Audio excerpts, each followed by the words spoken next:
As always, with Trump, there's a huge amount of news. It's amazing who just said, I was wrong. Trump is the best United States president in the last 100 years. And 90% of Republicans adore Trump. Trump crushed everyone. The Democrats are in shock. Well, of course, what exactly did Barack Obama say that shook all of Washington, both those who knew and those who didn't? A poll was just conducted in the Republican Party about their attitude toward President Donald Trump. 90% of Republicans said they fully support his actions. 90%. That has never happened before. That's 3% higher than a month ago, and even then it was a record. The Republican Party has never supported anyone the way it supports Donald Trump today. The host who announced this said, "There's only one thing I'm missing," he said. "Putting in jail the scoundrels who tried to ruin America." I completely agree with him. Well, while you and I are waiting for immediate action, arrests, and high-profile trials, the wheels of real justice are turning. They turn slowly, but they are turning. Congress is holding hearings on a number of outrageous cases, such as the organization of bringing millions of uneducated foreign migrants into the United States. After the hearing, the committee leading the investigation will decide whether there is any criminal activity in the case. And if they decide there is, they will send all the materials plus their explanation of the findings to the Attorney General, that is, to the Department of Justice, where a prosecutor will be appointed. Sometimes this is called a special prosecutor or something else. And sometimes it's just the prosecutor of the place, let's say Washington, where all this happened. And after that, the prosecutor appoints an investigator and opens a case. And it's amazing, by the way, how packed our episode is today. But wait until the last story. You'll be blown away. No, blown away is too mild. You'll be completely stunned. So let's begin. On the podcast, Steve Gardner had Mark Hevell as a guest. He is the chairman of a public organization called the Oversight Project. What does it do? They search for, have found many times, made public, and submitted to court information about government officials violating their duties. Mike has just returned from a meeting of the Committee for the Defense of the Fatherland in Congress. Here is Steve's story about MAKE. My guest today has just returned after giving testimony on Capitol Hill about Biden, about child trafficking, about how these pardons with a pen are illegal, and about how we're going to try to overturn them and how we're going to throw those out. Mike Howe, thank you very much for joining me. Glad to be back here, buddy. So, Mike is the president. Their group files lawsuits, makes Freedom of Information Act requests, and conducts all sorts of deep investigations. They were behind some of the biggest cases that interest MAGA. So you were just on Capitol Hill. You were talking about the AutoPen scandal. My people are well known in the White House and on Capitol Hill. He is active in Make America Great Again and conducts research into possible crimes and abuses. Let's say before Congress or the department have reasons to open them, meaning there are suspicions but no grounds. That's when organizations like these, existing on the left, right, and far right, come in. Right. And his materials often lead to court cases and investigations later on. That was the Committee on Internal Security of PALAK and its representatives. The hearings were dedicated to the role of nonprofit organizations in facilitating the border crisis orchestrated by Biden. And I took the opportunity to talk about how those same nonprofit organizations that opened the border and are facilitating it were also involved in tracking down agents, and the Democrats supported them, and they really didn't like it. I think we need to talk a bit more about the scheme of funneling our tax money out of oversight to achieve the criminal goals of the Democratic Party. Help my audience understand. I think that in the context of OZIT, I managed to explain well to my audience that these NGOs exist, meaning non-governmental organizations.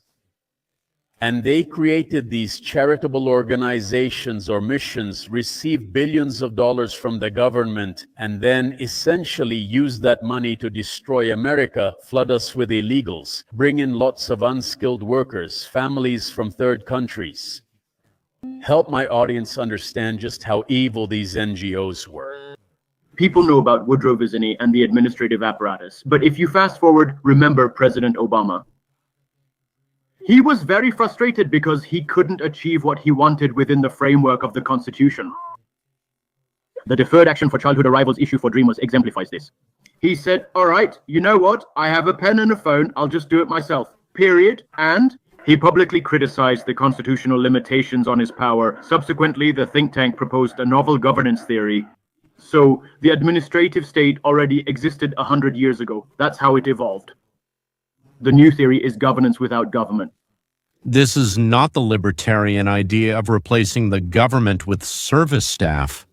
It's a dictatorial idea of substituting elected representatives and those approved by the Senate, officials there. I don't know, so to speak, our Congress doesn't approve anything, but Congress does approve budgets, for example. And here it's completely replaced by ideologues appointed directly by the dictator. In this particular case, it was Barack Obama. He was the initiator of this. It's not that others didn't use the same tricks, but with him it just became routine. And we were controlled. We were controlled like a herd. That is, with complete disregard for the Constitution and the Declaration. It says there in the Declaration of Independence, it says that you must govern with the consent of the governed. And if we are the governed, we, the citizens of the United States, if we are not satisfied, if we don't like how we are being governed, then we are obliged to change either those who govern us or the system of governance. It's all written there in black, or maybe blue on white, who knows. Obama established a secretive, high-level shadow government that was actually in charge without public knowledge. We thought they were just Obama's aides who were running things, while on the outside it looked like ministers and all the other officials were in charge. Basically, if you can't do something legally through your agencies and so on, you just take huge amounts of money and give it to non-governmental organizations so they can do your bidding. And this is exactly where the Democratic Party really merged with Soros's network and the huge non-profit infrastructure to push things they could never do legally. This was occurring in several policy areas. This is especially large scale in the so-called green energy sector, where trillions of dollars are going. This is also significant in the cultural sphere, as it's how many lesbian, gay, bisexual, transgender, queer plus related topics are promoted, and so on. But it has especially grown in matters related to the border under the Biden administration. Just as in Russia, officials in the KGB merged with criminals, forming a new type of governance over the people, in the United States through Obama's efforts, the bureaucracy, mainly Democrats of course, merged with big capital and a huge network of non-profit organizations created by billionaires like Soros to carry out all sorts of velvet and pink revolutions around the world, including replacing the constitutional order in the United States and changing what we have to a system with just two classes, the people and the servants of the people. Naturally, I took the terminology from the Union of Soviet Socialist Republics. They had a huge problem. They had a huge problem. This is what they wanted to do. They aimed to maximize the country's population, but it was challenging. Relocating millions of people across the country in record time requires significant infrastructure and powerful processing resources. Plane tickets, transportation, housing, gift cards, legal assistance, virtually everything imaginable. Moreover, millions of people arriving due to the Biden administration's invitation also creates a political issue. They end up under bridges in Texas. People are panicking, the videos and photos are terrible, and such scenes can't be allowed. And here's what they did. They took huge amounts of money from Department of Homeland Security, Federal Emergency Management Agency, which is supposed to deal with emergencies. They donated the money to NGOs, which are actually quite governmental despite their name, because they depend on government funds and a preferential tax system to do the dirty work of illegal immigration. Domestically, that's precisely what they did. Internationally, they used OZIT and other United Nations agencies to initially bring people there. Just like outside the United States, this network, which was called, that is, non-governmental institutions, received billions stolen from taxpayers and paid for it. Let's say gathering migrants in Guatemala, Mexico, or elsewhere, transporting them to the United States border, moving them across, settling, distributing, and arranging their placement on site, already in American cities, and specifically in those districts where the Democrats needed more people so that more Democratic members of Congress would get into, accordingly, the House of Representatives. They stole billions from us and robbed the country to get more seats in Congress. When Elon Musk was on Joe Rogan, he said that NGOs are basically a way for the government to break the law without being charged as the government. Period. That's fair. That's certainly 100% fair. Got it. Then he correctly pointed out that there were people like George Soros who organized something and maybe invested $1 million or $2 million and then pleased someone in the government that this deserves $1 billion. And this, well, he turned $1 million into $1 billion, and then that money was used to flood us. I believe I know the answer, but I still want to ask to be sure. So these millions of people they are transporting, they are provided with this luxurious lifestyle, they are given more money than veterans and retirees. They hand out gift cards. Yes, all of this was done intentionally, right? This was something that, as soon as Biden took office, they implemented and started flooding us with illegals. And Yeah, all of this was planned even before Biden took office, and that's where all our worlds kind of intersect. Because I've said from the very beginning, I don't think Biden wanted this. I don't think he understood what was happening. Well, on many issues. First of all, it's obvious that, well, the lights were on, but nobody was home. But even if the lights really were on and he was sane, he would be smart enough to understand. If his actions would cause the worst border crisis in history defining his presidency, he wouldn't have done it. And so Biden essentially comes to power and says what the Democrats want to hear. Trump was terrible. I'm going to do everything differently than Trump. Point A. Meanwhile, the real radicals, the elements of the Democratic Party who have only increased their influence, Alexander Mayorkas, who came from the non-governmental organization Jewish Immigrant Aid Society, and they were the ones who developed how all of this would work. One example is that he comes to power and cancels all of Trump's executive orders. And there were measures like Remain in Mexico and many other border programs that effectively closed the border. We had already predicted that this would result in the country's worst invasion in history. I believe Biden wasn't informed about this. He was likely told, we will be more humane than Trump. We will follow the law and create legal pathways. And all those beautiful, bright, pleasant words you hear on television, I don't think anyone looked him in the eye and said, sir, when we do this, guess what? They will all come and we will help them come, and this will lead to a complete change of population. I don't think he understood that. Here is a comprehensive account of how it happened. First, they robbed us. Then they allocated the budget so that huge amounts of money went to social needs, but not to medicine or pensions, rather to various projects. And then this money flowed into private pockets, where some of it was stolen, of course, and some was used to fill America with foreign elements. if you dig a little deeper into the topic of the pen, this week I read in the New York Post that Biden basically says, I didn't review these documents, I didn't approve them. I don't think he should have said that on that podcast. The next day, of course, they released a statement saying that he had reviewed everything. You know, he used his authority to give permission to sign and then sent it for auto-signature because as president, he's too busy to sign documents himself. What's your opinion on this? And then you, Project Oversight, think that you can use some of this information to hold people like Adam Schiff and Dr. Fauci and others accountable, hoping to break through this amnesty and have it recognized as invalid or illegal? The answer to your last question is definitely yes. That's exactly what we've been striving for since day one. Now that government agencies are involved, we're, so to speak, moving into a different role. We don't have weapons or badges. We can't, put someone in jail. It's a pity we can't. It would be great to have that authority, and I would take it seriously. However, the White House currently holds that power. That's why we consult, we insist, we keep gathering all the necessary information and building legal arguments, reaching the right people. That's what we do. And we also make sure that the Trump administration understands what the supporters really want to see. We discovered something bad, and there should be accountability. The goal is to restore justice. And justice is restored when people with questionable pardons are held accountable for the crimes for which they really should be pardoned, and everything that can be overturned is overturned.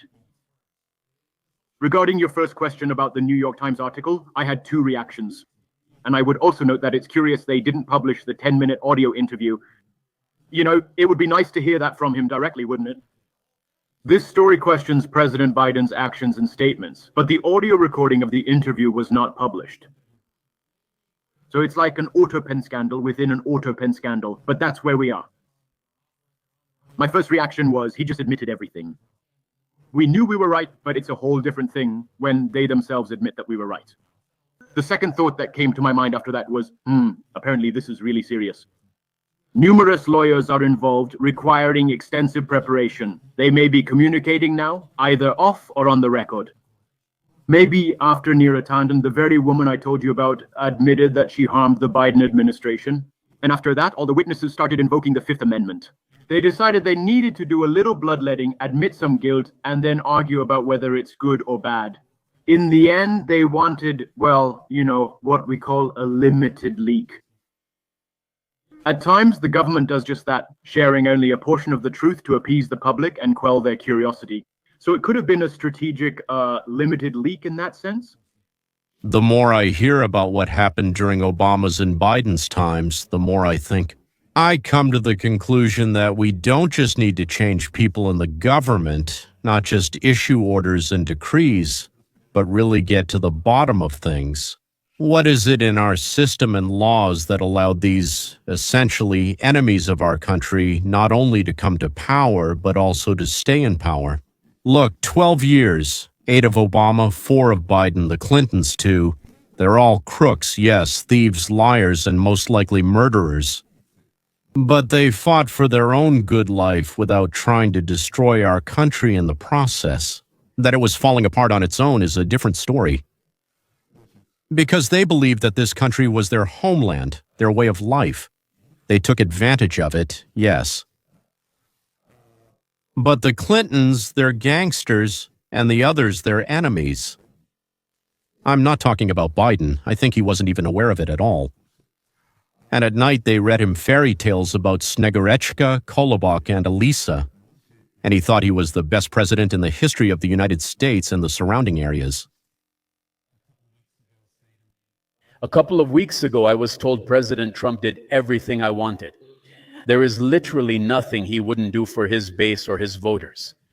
And I replied, I don't agree with you. I think they want arrests, period. They want some kind of accountability. They saw with their own eyes how people break the law, betray our country, betray our party, betray our president. And just today I saw from another YouTuber, Professor Anus. The question is, if you could vote on only one issue, what would it be?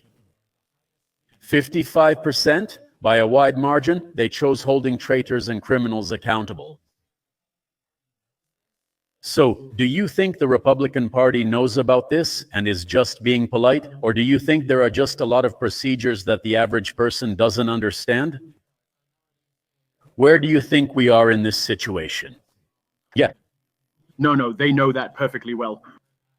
Yes, I know that this is a constant source of concern and political problems for the highest-ranking people in the government. They know the base is unhappy with the slow pace of accountability. We are doing our best to help them ensure equal accountability. However, it's clear that this hasn't happened yet. I think everyone understands that. Everyone in the administration admits it privately, if not publicly, but that's okay. That's the first step to solving a problem, admitting that you have a problem. So, yes, it has to happen. We're trying to help them achieve that. The auto signature scandal is the heart of the issue. Immigration also ranked second in this survey. Well, Professor is downstairs working on the Oversight project because we feel the same way. There were no mass deportations. The numbers are actually low. The media presents all this in a flashy and sensational way, but if we talk about the plain numbers, we're just an ordinary administration. So recently there was a procedure for approving a huge budget. They just received a lot of money, so that number should increase significantly, but that's exactly why I think they will be evaluated. I recently discussed this in VIKS following the Epstein files failure. I said that the primaries and the midterm elections will ultimately reflect two main issues and how they will be addressed: accountability and mass deportations. And I think that's exactly what will bring the Make America Great Again base to the elections, which essentially makes up a significant part of the electorate, if not the main driving force. This leads to a crucial question. What will the Republican Party look like post-Trump? Will the establishment absorb Make America Great Again, or will Make America Great Again absorb the establishment? And we need to win on these issues if we want Make America Great Again to absorb the establishment. Meme, good point, well said. So I want to assure you that the White House understands very well that there needs to be prosecution and punishment. Because draining the swamp and cleaning the country of illegals are two of the most important tasks for establishing order. But I have to say, it's only been 6 months. Only 6 months, yes, gentlemen, and the budget has just been approved. And dealing with wars in Europe, Asia, Africa, the Middle East, and everything else took strength, took time, hours, months, required thinking. There was a lot to discuss, to negotiate, to persuade. But the case with Letitia and Adam Schiff, the case with the second-hand dealer and the signatures, and much more, indicates that soon many of those who lied, deceived, stole, and falsified will be exposed. All these people will spend money trying to defend their vile actions, but they won't be able to escape them. Not even by fleeing abroad. They won't be able to hide out in a basement.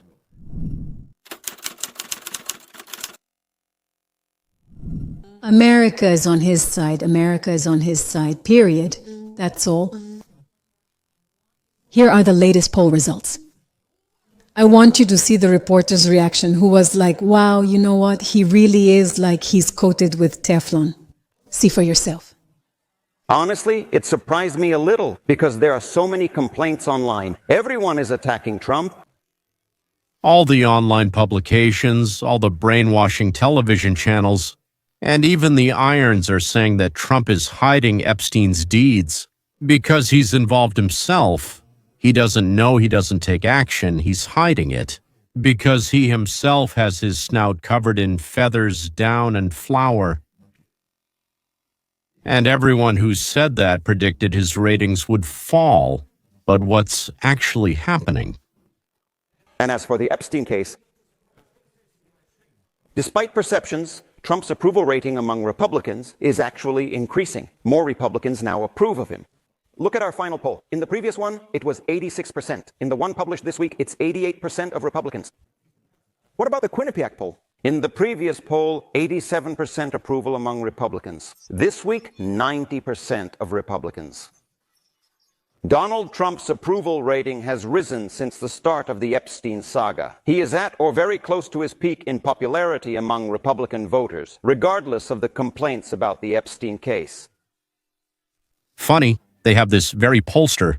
The polls are done by this cheerful guy, yes. But the host doesn't find it funny at all.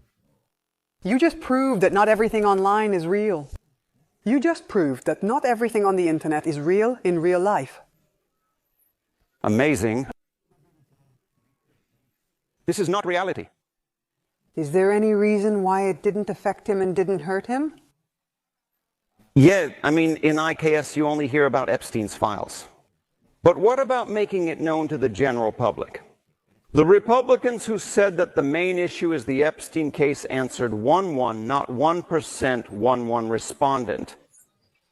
This is a great find by Riel Edwards-Levy, who is part of our polling team. Only one Republican said that the main problem in the country is the Epstein case, so it's not surprising that the rating conducted a poll. Democrats are discussing the Epstein case and Trump's potential involvement. And they decided to find out from the Republicans what is the most important thing that concerns you and gave several answer options. How many people out of the thousands surveyed said that Epstein and his list concern them the most among Republicans? Well, you've already seen the answer. 1. Not 1%, not 1/4, but one person. He thinks that the most important thing, or one of the most important things, is Epstein. And what is important? The economy is doing well. Inflation is coming down. The economy is doing well. Inflation is coming down. We are becoming safer because they are bringing order to the streets. I wanted to tell you about something that amazed me and made me very happy. In America, there are a number of phenomenally wise people, among whom I include the co-founder. That is, for the first time in the world, a store was created where you could come and buy everything you need in order to build anything you want. Plus, you could get qualified advice, an answer on how to do it. The person who came up with this is named Ken Langone, and I think he's over 90, but he's in great shape and sharp-minded. He was against Trump. He said that Trump's politics and economics would harm the country, and suddenly I heard that he changed his position. Ken Langone is the founder of Home Depot, and he's a great guy. I've known him for many, many years, and I adore Ken. He spoke on Consumer News and Business Channel and said, you know what, this president will go down in history as one of the best. Period. Just think about that. God, how the Democrats hate that. Isn't that right? Look. Listen, I'll say it right now. I fully support Trump. Moreover, I'll say this. I think he has every chance to go down in history as one of the best presidents of our country. Ken Langone, he's an icon of capitalism. An equivalent, well, in his time, of course, like Musk or Bezos today, the greats of our time. He's a pioneer, a true believer in the free market. He said I was wrong. Trump will go down in history as the best United States president, at the very least. He said something like in the last 70, 80, or 100 years. Sorry, I just suddenly can't figure it out. That is a real turnaround because you didn't want to vote for him. That really is a turnaround since you didn't want to vote for him. I already explained the reason to you. I want to tell you now, I believe. What I'm seeing right now is, without exaggeration, something amazing. And there's a certain rhythm. People walk with more ease in their gait. Yagov is everywhere. I really got on your nerves back then. I got on your nerves. You got on my nerves. I kept bothering you. You're still complaining about Trump like you're mocking, but... And me? Knowledge implies one thing. If you made a mistake, admit it. But I think this guy is becoming president. That's right, like the Air Force pilot on that trip to Iran, where we destroyed whatever the hell we destroyed. That's right, Fo, the 40-hour one. He said, you're the only person who could have done what you did. The pilot reported this. Yeah, and you know what? He's probably right. Yes. So Ken is completely confident in Trump. And I think going back to what, the main audience doesn't pay attention to some of the distractions because they actually like what he's doing. And part of what he's doing is creating an environment that's getting better for everyone, right? We have huge growth in the markets. We have an economy that's growing. We have inflation that's going down. This drives the Democrats crazy, so they grab onto one thing or another and will create all sorts of distractions. But here's the reality. All is well. Isn't that wonderful? Everything is good? Yes, that's really great. We're doing very, very, very well.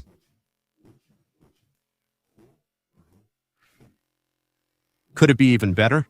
Yes, of course, there's no limit to how good things can get. But looking back into the side as well, at the very recent past, I just want to say things are excellent. By the way, I remembered that in addition to the regular videos, by the way, daily and sometimes even several times a day, I released videos on topics that suddenly came up during the day until morning. For him, let's say, to carry them around, they would already be outdated by now. And in addition to that, I also make programs for sponsors. A sponsor is a person who gives us $4 a month. You can give more if you have the opportunity. By the way, you can give less if you subscribe for a year, then it comes out to $3. Then together like this. So, what do you get for this? You get my thanks, you get something very important, right? Additional videos. And soon we will start virtual meetings on Zoom or something similar specifically for sponsors. Yes, and further down there will be, well, besides the sponsor link, also a link to my book, Capitalism. 101 is a collection of stories, tales, anecdotes, and examples of why capitalism is great and collectivism is vile. Why is the book free? Because why would we suddenly give away a free book, right? So that you subscribe also for free to the video course, Roadmap to Freedom, absolutely with no payment at all. We don't pay you anything for this, and you don't pay us anything for this either. I'm looking for allies, specifically those who are capable of logical thinking, learning, and later teaching others. But you need to be curious, patient, and intellectually honest. Otherwise, well, intellectually honest. I thought maybe that's not entirely clear. Let's put it this way. I used to think this way, but then I learned these facts, and now I understand that that's an intellectually honest person. Oh yeah, there's one more funny little detail, small but amusing. Michelle Obama has a podcast with her brother, a very small podcast, a small audience, which she uses to say nasty things about her husband. And who is her husband? Do you remember? Then she started a podcast with her brother. That's not something you do when you're happily married, and she hasn't been seen with Barack Obama since then. Instead, she uses the podcast audience to badmouth her husband. Every episode is dedicated to how much she hates him. So, after 8 years, the girl finally let loose, and then Ostap really went off. Body language experts say that Michelle Obama and Barack Obama, who appeared together on a podcast, show that there is more going on here than meets the eye, according to the body language expert. The First Lady looked awkward and anxious when meeting with her husband. Divorce rumors about them have been circulating for a long time. Michelle responded to these speculations by stating that during their entire marriage, there was not a single moment when she thought about divorce. Really? But what about that time when she said she didn't want to give birth to sons? For Barack Obama, that's literally what she said, a completely wicked person. Be careful who you marry. Here, this is the dialogue. Let me show you how natural it looks between them. Well, just an ordinary husband and wife. Hello, look at yourself. How you wait. You like it, right? Yes, it's so cute. Rumor mill, guys, and now I'm not starting.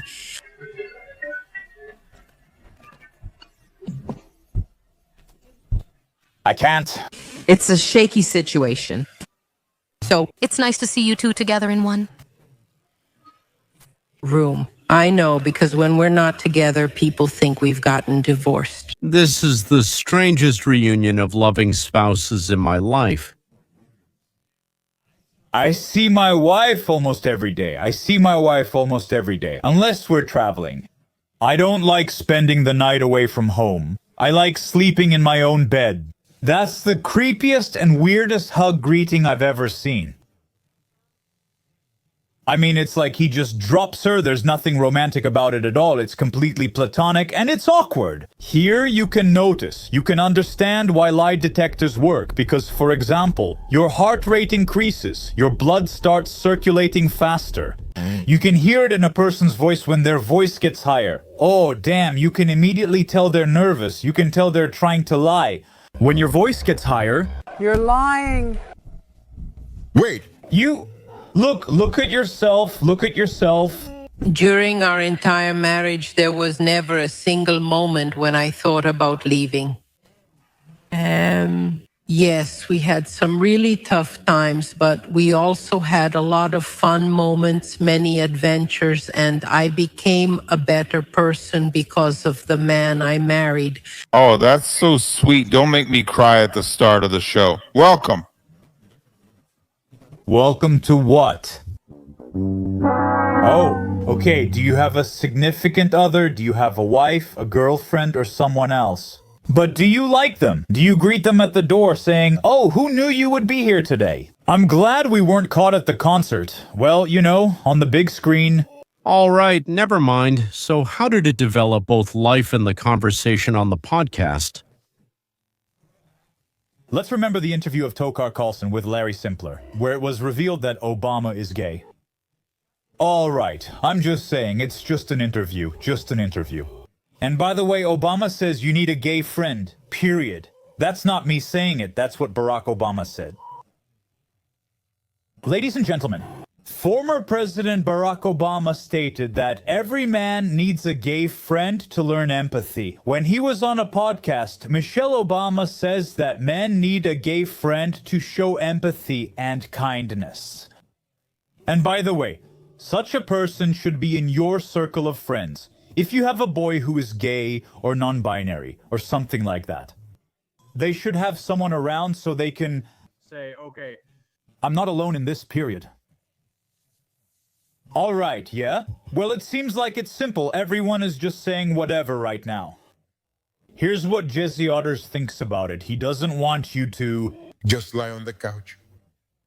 He urges the guys to put aside baseball and pick up a program.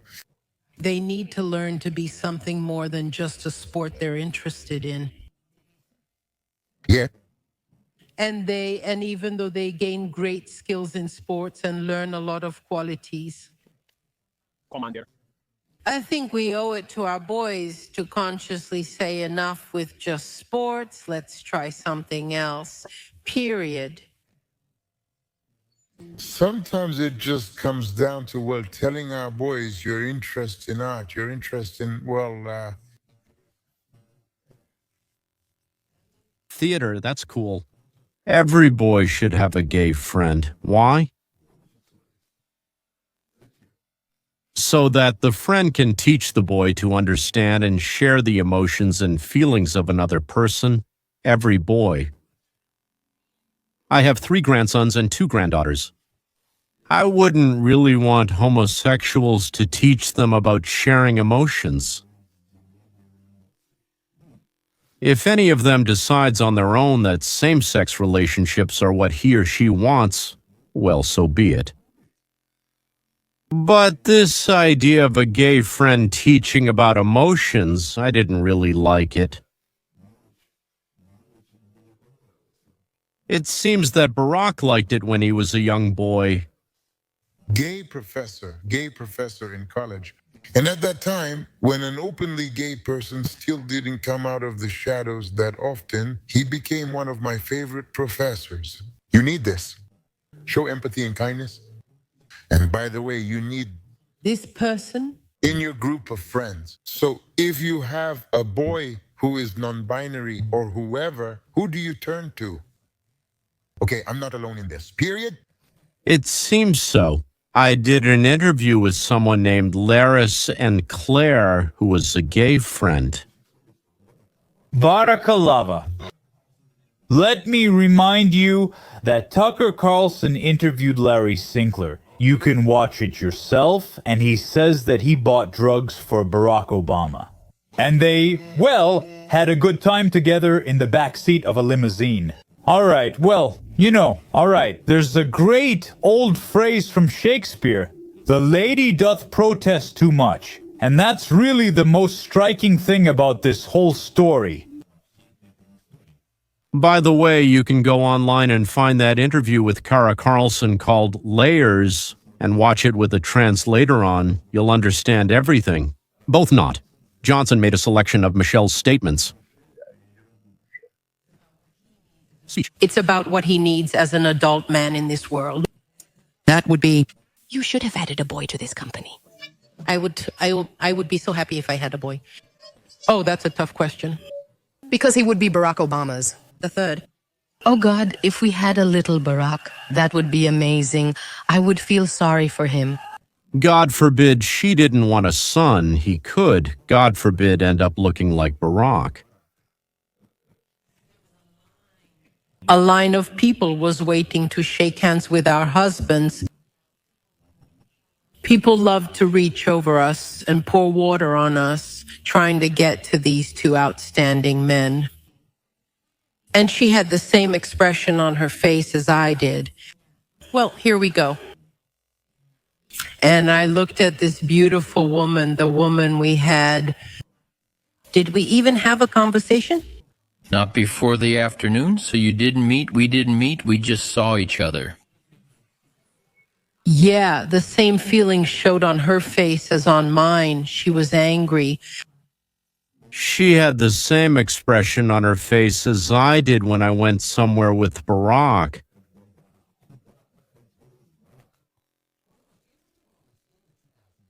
One of the most interesting moments of the 2008 campaign happened when a man just like Obama himself appeared literally out of nowhere to talk about his experience interacting with Barack Obama as a person. His name was Larry Sinclair, and he told an amazing story. He claimed that in 1999 he met Barack Obama in Illinois, had sex with him, and then used cocaine together with him. Sinclair continued to make these accusations publicly, spoke at the National Press Club in Washington, signed a notarized statement, and took a polygraph test, but he was ignored. In fact, he was attacked. Obama supporters, such as Ben Smith from Politico, dismissed these claims without actually refuting them. It's absurd, and the rest of the press did the same. But these claims were not absurd. We're not saying they were true, but they were definitely credible. It was an eyewitness account of Barack Obama's behavior. This interview blew up the internet a year ago. Larry Sinclair is still living. Larry Sinclair, now residing in Mexico, is alive and present in our studio today. We're pleased to have him here. Larry Sinclair, thank you very much. Thank you for having me. Where are you? Did you meet Barack Obama? It happened by chance. I was in the Chicago area in '99 at Ledyuk's graduation from the Naval Academy. Who is Ledyuk? He's basically my godson. I see. I hired a very luxurious limousine so we could get there comfortably.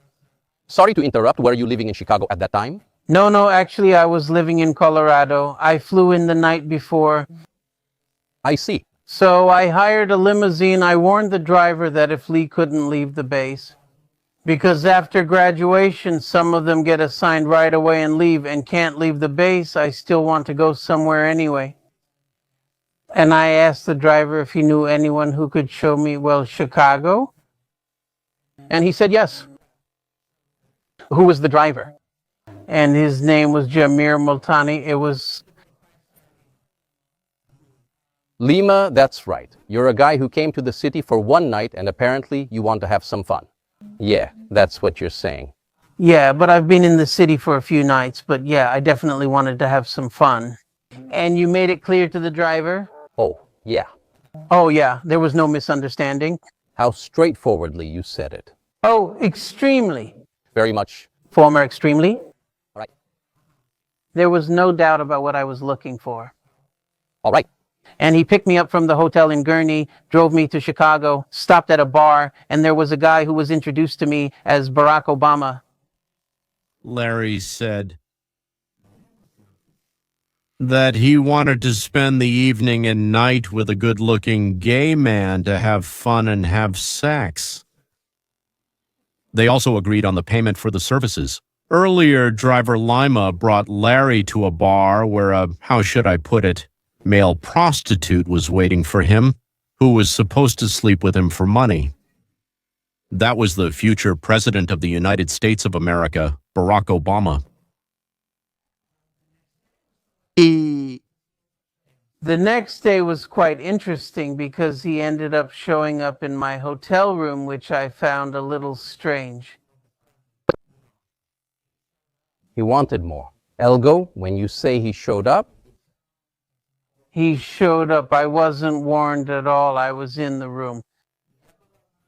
There's a knock at the door. I open the door and he's standing there with another dose of cocaine. He comes in. And it was like a quick repeat or a replay of what happened the night before. Exactly the same routine, exactly the same routine. He was smoking again. Yeah, so Barack Obama smokes crack, and then you perform oral sex on him. Watch the entire interview if you're interested, folks. I think it's wonderful that a prostitute became president. Actually, prostitutes and politicians, it's pretty much the same profession. That's where we wrap up, gentlemen. Don't forget that we have separate specialized videos for sponsors, $4 a month, and you'll become a member of the most prestigious sponsor club of our channel. That's all. Goodbye.